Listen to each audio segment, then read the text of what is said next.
नमस्कार, good evening. 91.9 friends FM. मैं हूँ आरजे अनिमेश। वादे के अनुसार बिल्कुल तैयार। शाम के 6 बजने में सिर्फ और सिर्फ 6 मिनट बाकी हैं और मैं बिल्कुल तैयार हूँ और हमारी आज की स्पेशल गेस्ट भी बिल्कुल तैयार है। वेल, इनकी मैं कितनी तारीफ करूँ? जितनी तारीफ करूंगा उतना कम होगा, क्योंकि बहुत ही टैलेंटेड एक्ट्रेस है और हमेशा हमने देखा है कि ये एक स्ट्रॉन्ग कैरेक्टर में हमेशा नजर आती है। चाहे वो जीजा जी छत पर हो से लेके भाभी घर पर हो, भाभी जी घर पर हो तक की बातें हो, भाभी जी घर पर है की बातें हो। जी हाँ, हमेशा वे स्ट्रॉन्ग कैरेक्टर में नजर आई हैं और इस वक्त हमारे साथ मेरे शो का हिस्सा बन रही है। जी हाँ, बातें हो रही है इस वक्त वेरी टैलेंटेड एक्ट्रेस खुशबू कमाल की। खुशबू मैम, आपका बहुत बहुत स्वागत है 91.9 फ्रेंड्स एफएम पे। Thank you so much, Amimesh. Thank you so much. कैसी हैं मैम आप? I'm very fine. I'm very fine. How are you? Great great, all is well. Well, Kolkata में इस वक्त फुल लॉकडाउन चल रहा है, इसीलिए मैं इस Okay. वक्त घर पर हूँ। नहीं तो इस वक्त मैं स्टूडियो में रहते हैं हम आरजेस।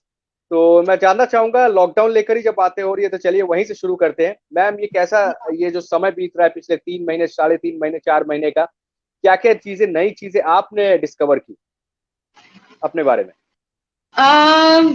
बहुत एक्चुअली बहुत कई सारी चीजें हैं जो मुझे नहीं मालूम था मेरे बारे में। सबसे बड़ी तो I have become a very patient now, जो कि बहुत इंपॉर्टेंट चीज है। बहुत पेशेंस आ गया है मुझ में हर चीज को लेके।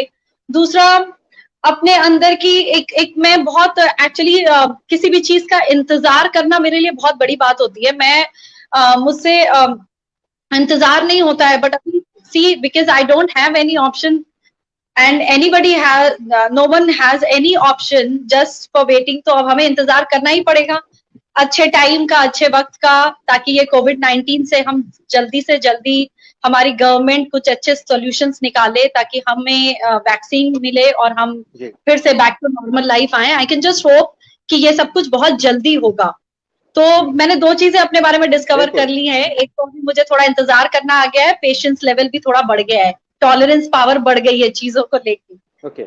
या तो तो मैम, पेशेंस पेशेंस लेवल की बातें कर रहे हैं, तो क्या खुशबू मैम को बहुत गुस्सा आता था पहले?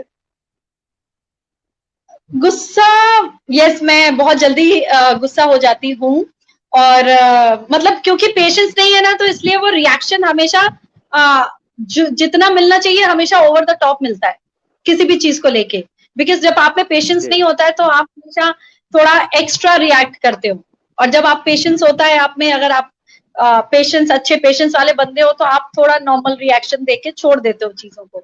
तो जब आप ओवर रिएक्ट करते हो तो सामने वाले को लगता है कि इतनी भी बड़ी क्या बात थी कि इतना रिएक्शन दिया इन्होंने। So that's how. क्या बात है। तो चलिए, बहुत अच्छी बात है कि धीरे धीरे करके अगर हम इंडस्ट्री की बातें करें तो धीरे धीरे करके न्यू नॉर्मल हो रहा है और पिछले इतने 3-4 महीने में नई नई चीजें भी ढूंढ कर आपने निकाल लिया। मैम, जब आपको हमने पाया है तो मैं जानना चाहूंगा, बचपन से आप कैसी रही हैं? इंट्रोवर्ट रही हैं, एक्सट्रोवर्ट रही हैं? बचपन से कैसे था? स्पोर्ट्स में ज्यादा ध्यान था, पढ़ाई में ज्यादा ध्यान था, कैसी थी खुशबू में? हाँ, मैं अपने बारे में बताना चाहती हूँ कि मैं बहुत ही इंथुजियास्टिक पर्सन हूँ मैं, और मैं बहुत ही एक्सट्रोवर्ट हूँ। इंट्रोवर्ट नाम की चीज नहीं है। हम्म। जो दिल में है वही जबान पे आता है। अगर दिल में नहीं है जी। जो चीज, वो जबान पे नहीं आ सकती। डिप्लोमेसी मेरे लिए बहुत डिफिकल्ट वर्ल्ड भी है, और डिप्लोमेटिकली किसी भी चीज को परफॉर्म करना मेरे लिए डिफिकल्ट है, अभी भी बहुत मुश्किल होती है मुझे।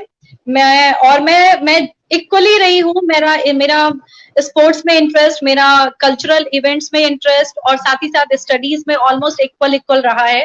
तो मैं ये नहीं कहूंगी I was very very bright student, but या 75% वाली स्टूडेंट रही हूँ मैं, 90 वाली नहीं रही हूँ। क्या बात है, क्या या 75 वाली है, लेकिन दिल आपने हमेशा हम सबका जीता है, क्योंकि अच्छे अच्छे किरदार में आप नजर आई है। तो ये इंडस्ट्री में एंट्री कैसे हुई, कुछ बताना चाहेंगे? ये जो एक्टिंग वाला कीड़ा जिसे कहते हैं, ये बचपन से ही था? बचपन से ही कुछ आपने, बड़े होते होते आपने सोच लिया था कि नहीं, अब मुझे एक्टिंग करनी है? क्योंकि अनुराग अरोड़ा मर्डर केस में भी आपके किरदार को बहुत पसंद किया गया। शुरुआत कैसे हुई शूटिंग, एक्टिंग?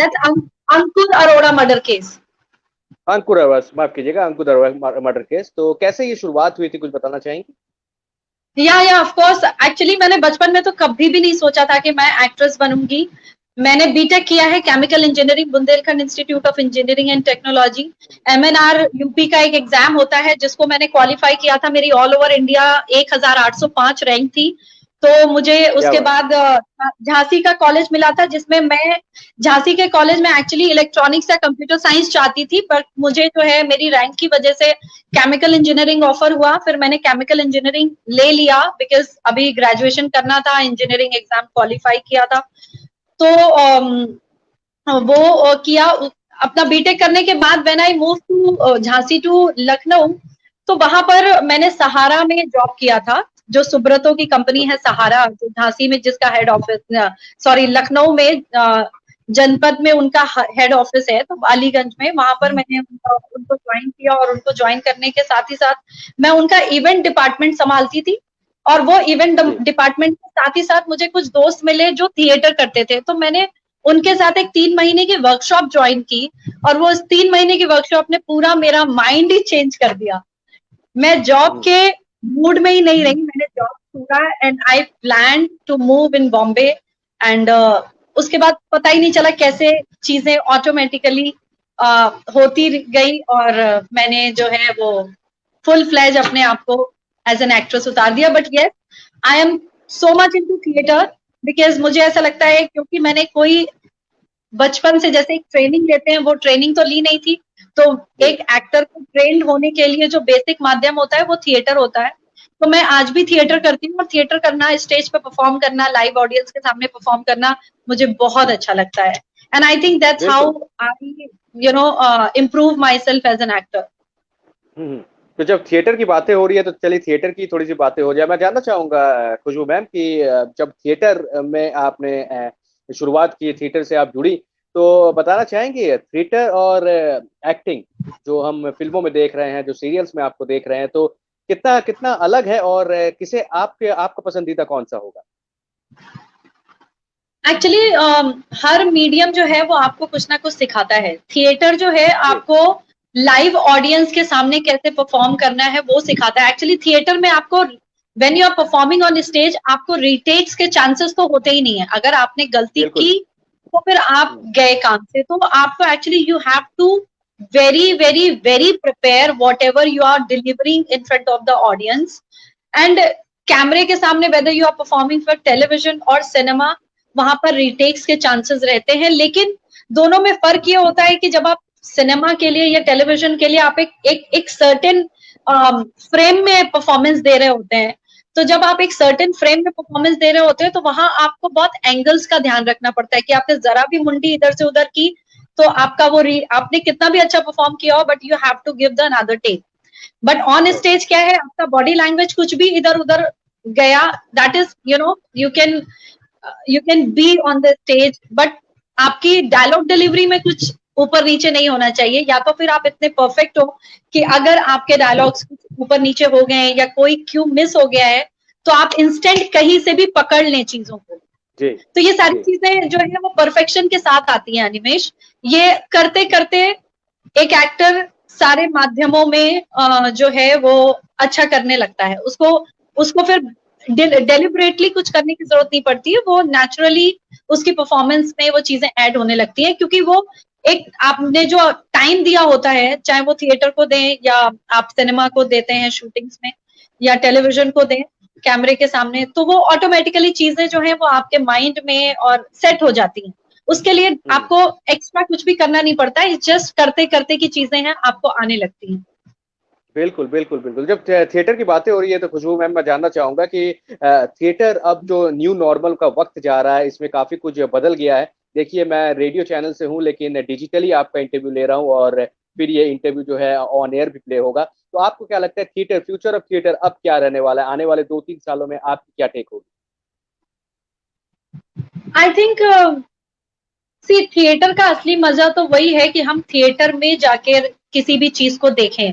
अगर थिएटर सपोज एक प्ले जो है वो एनसीपीए थिएटर में या पृथ्वी थिएटर में परफॉर्मेंस हो रही है उसकी, और डिजिटली हम उसको घर में बैठकर देख रहे हैं, तो फिर वो थिएटर परफॉर्मेंस रह ही नहीं जाती है। वो तो फिर एक तरीके से लाइक ओटीटी प्लेटफॉर्म पे जिस तरह हम फिल्में देखते हैं वो उसी तरीके का हो गया है। जस्ट कि वहां से लाइव परफॉर्मेंस आप अपने घर पर देख रहे हो, बस इतना फर्क होता है।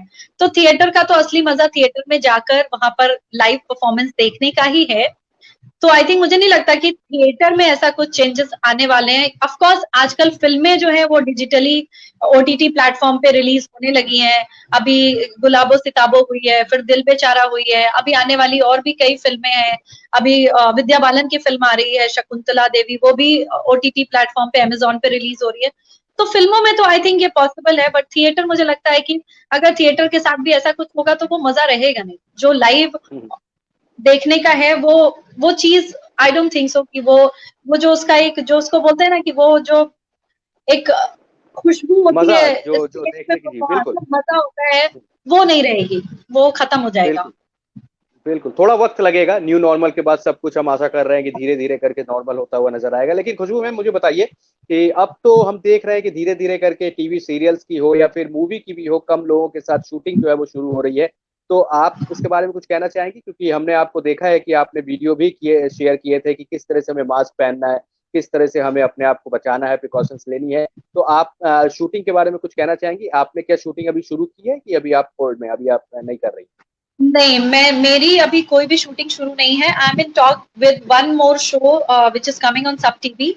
तो उसका ओके। जैसे ही कुछ फाइनल होता है तो I think mid of August we are going on the floor, and सितंबर से वो शो जो है वो ऑन एयर होगा।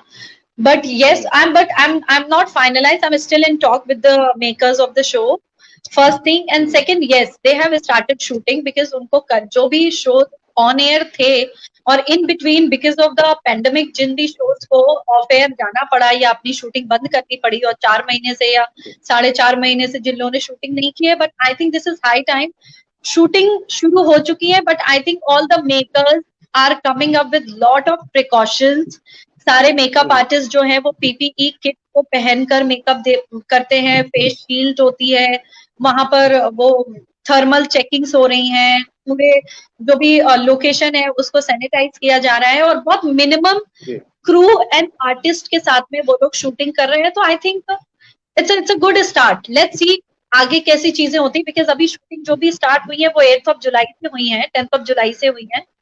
सो अभी तक फिलहाल एक दो शूटिंग सेट्स पे ऐसा हमें न्यूज मिली थी, जैसे एक महानायक के सेट पे थी, और दूसरा साईं बाबा करके एक शो आता है सोनी चैनल पर, उन दोनों सेट पे कोरोना पॉजिटिव मिले थे कोई artist. But I think makers ने बहुत अच्छे से और बहुत ही स्मार्टली चीजों का हैंडल किया, तो उनकी शूटिंग रुकी नहीं। विद इन 2-3 डेज वो लोग जो है वो बैक टू शूट हो गए। अभी कसौटी जिंदगी का जो लीड है Parth Sawanta, he has also found Covid positive, तो उनकी भी शूटिंग रुक गई थी कुछ दिन। बट लेकिन आई थिंक कुछ दिनों के लिए शूटिंग रोक कर उन्होंने रेस्ट ऑफ द क्रू के साथ में शूटिंग किया है।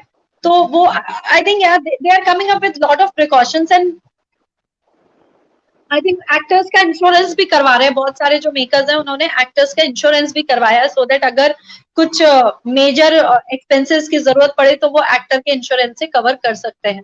तो आई थिंक ये सारी चीजें जो है बहुत पॉजिटिव है, और वैसे भी किसी भी नए नॉब्स को शुरू होने में टेक्स टाइम।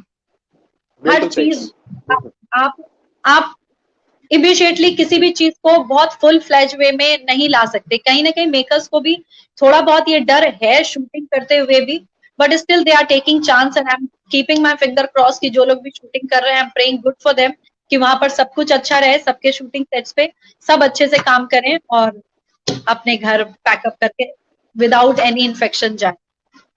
बिल्कुल बिल्कुल, हम चाहेंगे कि सब अपने प्रिकॉशंस लेते हुए शूटिंग शुरू हो, क्योंकि लोग इस वक्त घर पे बैठे हुए पूरे फैमिली के साथ है और सभी चाहते हैं कि टीवी सीरियल्स वो देखें, उनके पसंदीदा सीरियल्स देखें।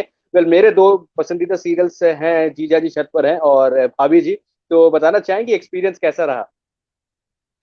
Thank you so much Animesh. अगर वो दोनों शोज आपके फेवरेट है तो मेरा एक्सपीरियंस बहुत अच्छा रहा भाभी जी की टीम के साथ काम करके।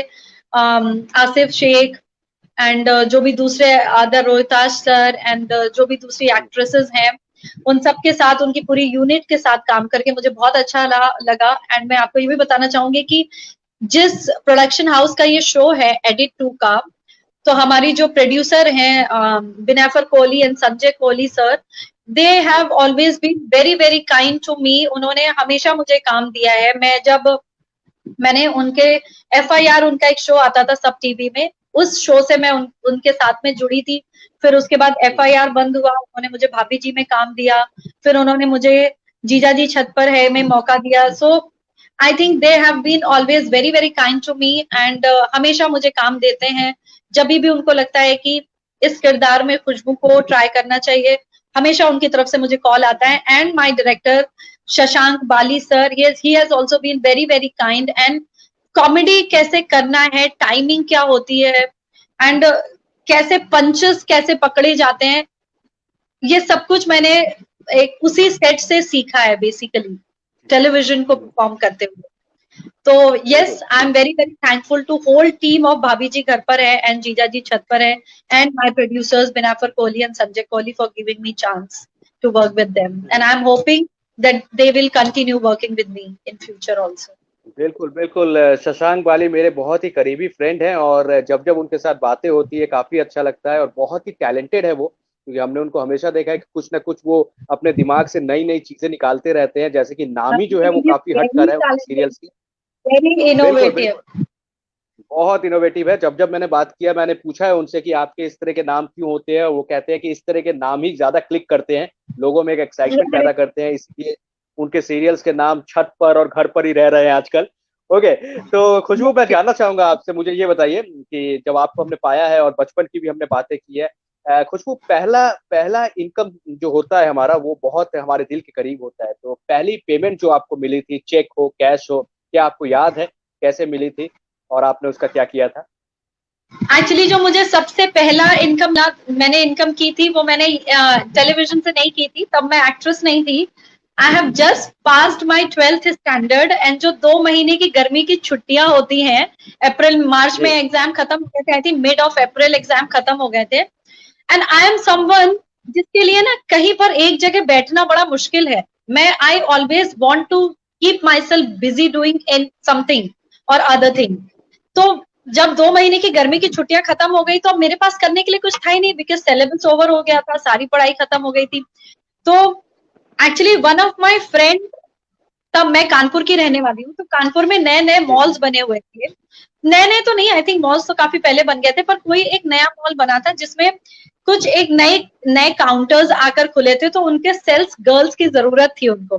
तो मेरी एक फ्रेंड इंटरव्यू के लिए गई थी, बिकॉज वो भी मेरी तरह घर पर बैठी हुई थी, बोर हो रही थी, तो उसको किसी उसके भैया ने बताया, तो शी वेंट. तो उसने मुझे बताया, तो हम दोनों साथ में इंटरव्यू देने गए थे एंड विद इन 3 days हमें वहां से सिलेक्शन का कॉल आ गया एंड मैंने एज ए सेल्स गर्ल एक मॉल में जॉब किया था. एंड वहां से मुझे जो सबसे पहली इनकम मिली थी, that was very very special to me. And वो इनकम लाके मैंने मेरी मॉम को दी थी एंड माय मॉम ने मेरे बोला पूरे पैसे खर्च कर डालो, जो करना है वो करो. क्या बात, क्या बात है, क्या So बात है. ये छोटी छोटी खुशियां जो है हमेशा याद रहती है. बिल्कुल बिल्कुल, ये पहली इनकम हो, पहली शूटिंग हो, पहला शो हो, बहुत हमारे लिए बहुत मायने रखता है. तो मुझे बताइए खुशबू, एक और सवाल मेरे दिमाग में आ रहा है, क्योंकि अभी तो न्यू नॉर्मल चल रहा है, कुछ दिन लॉकडाउन रहे, अभी भी लॉकडाउन कई जगहों पे है, कोलकाता की बातें गए तो यहाँ पे अभी लॉकडाउन चल रहा है. तो मुझे बताना चाहेंगे लॉकडाउन के पहले की अगर हम कहानी आपसे जानना चाहें, शूटिंग की जो नॉर्मली जो शूटिंग की टाइमिंग होती है वो ठीक नहीं होती है, मतलब कभी मॉर्निंग शूटिंग हो रही है, कभी इवनिंग हो रही है, कभी लेट नाइट शूट हो रही है. एक ऐसा शूट का टाइम है जो आपको बिल्कुल पसंद नहीं है, वो क्या होगा? मुझे एक्चुअली मुझे जो ये दोपहर के 2 बजे से लेकर रात के 2 बजे की शिफ्ट होती, वो मुझे पसंद नहीं है एक्चुअली. क्यों? क्योंकि हाँ, बिकॉज वो इसलिए पसंद नहीं है मुझे, क्योंकि आप दोपहर के 2 बजे की जो शूटिंग होती है उसके लिए आपको 11:30-12 बजे घर से निकलना होता है, क्योंकि हमारे जो भी शूटिंग सेट्स है ना, वो 30-40 किलोमीटर दूर है मुंबई से. तो वो जो 25-30 किलोमीटर की डिस्टेंस आप ड्राइव करके जा रहे हैं, या जिनका भी ड्राइवर है वो ड्राइवर लेके जाता है, तो उसके लिए और बॉम्बे का ट्रैफिक तो सबको ही मालूम है. तो आपको ना 2 घंटे पहले निकलना होता है 2 बजे की शिफ्ट में, और जब रात को 2 बजे पैकअप होता है तो आप अपने सुबह के 4 बजे या 3:30 बजे पहुंचते हैं. तो वो जो है ना, उससे आपकी सुबह भी खराब होती है और आपकी रात भी खराब होती है एक्चुअली. तो ये जो टाइमिंग है ना, 2 बजे से 2 बजे वाली रात, दोपहर के 2 बजे से रात के 2 बजे वाली shift, which I really don't like. खराब करना है तो एक खराब कर दो, या तो सुबह खराब कर दो या रात खराब कर दो, ये दोनों क्यों खराब कर रहे हैं? तो रात को जागना आपको पसंद है? रात लेट नाइट आप जागती हैं? या I am actually late person. मैं रात को देर से ही सोती हूँ। मैं बहुत कोशिश करती हूँ कि रात टाइम से सोऊं, पर मैं नहीं सो पाती। मैं रात को मुझे सोते सोते 1:30-2 बज ही जाते हैं। और I always try to rise up early in the morning, but वो भी नहीं हो पाता है। तो मेरा बेसिक उठने का टाइम 8 बजे के बाद ही है ऐसा। If I am not okay. Shooting, if I am working, then there is no problem. जो भी टाइम है मैं वैसे मैनेज कर लेती हूँ। अपना स्लीपिंग शेड्यूल भी मैनेज कर लेती हूँ, और उठकर काम पर जाना वो सब मैं टाइमली कर लेती हूँ। But if I am not shooting, मैं थोड़ा लेजी हो जाती हूँ। क्या ओके। करूँ? आखिरी दो सवाल मैं आपसे पूछना चाहूंगा। अभी तो सब कुछ डिजिटली हो रहा है, देखिए ये इंटरव्यू भी हम डिजिटली कर रहे हैं, तो मैं जानना चाहूँ डिजिटल आप कितनी एक्टिव हैं? Digitally, I'm very active. I have a YouTube channel called Khushboo Kamal, YouTube channel where मैं अपने जो भी पॉलिटिकल रिलेटेड जो भी मेरी नॉलेज है, जो भी मेरे सब्जेक्ट्स हैं, मैं उनको पोस्ट करती हूँ। अभी कोविड-19 जी। जब से स्टार्ट हुआ है, अभी मैंने वो चैनल बनाया, और मैंने काफी कुछ कोविड-19 और हमारी गवर्नमेंट से रिलेटेड चीजें हैं वो मैंने पोस्ट की। I am very very active on Instagram. I am active similarly, I am not very active, but yeah I am okay okay on Facebook also. But ये जी। स्नैपचैट और ये सब मुझसे नहीं होता है। जी। टिकटॉक था पहले, नहीं नहीं, तो काफी। टिकटॉक पे वीडियो बनाना जी। मुझे अच्छा लगता था, बट टिकटॉक बंद हो गया, तो आई don't have any regrets. I am happy, क्योंकि हमारी नेशनल सिक्योरिटी, हमारे देश की सुरक्षा हमारे लिए सबसे पहले है। बिल्कुल सही कहा है। देश का जो डिसीजन होगा उसे हमें मानना चाहिए, और वो सही भी है। बिल्कुल, जाते जाते जो लोग आपको इस वक्त देख रहे हैं, जो लोग आपको सुन रहे हैं, खुशबू उन सभी के लिए क्या मैसेज आएगा? ये जो समय है लो फील करने का नहीं है, थोड़ा पॉजिटिविटी लाने की जरूरत है। समय खराब है, लेकिन धीरे धीरे करके सब कुछ नॉर्मल होगा, यही आशा है। कुछ कहना चाहेंगी मैम? एग्जैक्टली मैं मेरे व्यूवर्स को यही कहना चाहूंगी कि please be very very positive. And positive रहने के कई तरीके हैं। आप अच्छी किताबें पढ़िए, अच्छा कंटेंट वॉच करिए, and please don't forget to do your workout, because when you workout, आपका half more than half of the stress automatically sweat के थ्रू निकल जाता है। You feel very refresh, you feel positive. And अपनी family के साथ रहिए। जरूरत नहीं है तो घर से बाहर नहीं निकलिए। जो भी रूल्स अभी हमारी गवर्नमेंट के आ रहे हैं, अनलॉक 1 हो गया, अनलॉक 2 हो गया है, अभी from the 1 August I think unlock 3 आने वाला है। तो चीजें जो भी जो भी गाइडलाइंस आ रही है, उसको प्लीज गाइडलाइंस को फॉलो करिए। Stay happy, stay positive, and stay inside the house. Don't go out if it is not very very essential. बिल्कुल सही कहा। वैसे आपकी बहुत बड़ी फैन जो है कशिका अरोड़ा आपको इस वक्त देख रही हैं, बहुत ही अच्छी टैरेट कार्ड रीडर हैं, और वो कह रही है कि टिकटॉक वीडियोस आपका बहुत अच्छा था मैम। कुछ कहते जाइए इनको। Oh, thank you so much, Kashika. Thank you so much. And please stay safe, stay inside the house. Thank you so much. क्या क्या बात है। थैंक यू सो मच खुशबू, हमारे साथ बातें करने के लिए। एक छोटा सा इंटरव्यू था, लेकिन आपके बारे में काफी कुछ आपके फैंस को जानने को मिला, मुझे जानने को मिला। मैं चाहूंगा इसी तरह से आने वाले दिनों में भी आप अच्छे अच्छे प्रोजेक्ट्स के साथ जुड़े, चैलेंजिंग रोल्स करें, हम सबको एंटरटेन करते रहे। थैंक यू सो मच खुशबू, अपना ख्याल रखिएगा। All the best. Thank you, Animesh. Thank you for having me here on 91.9 FM. Thank you so much. Bye.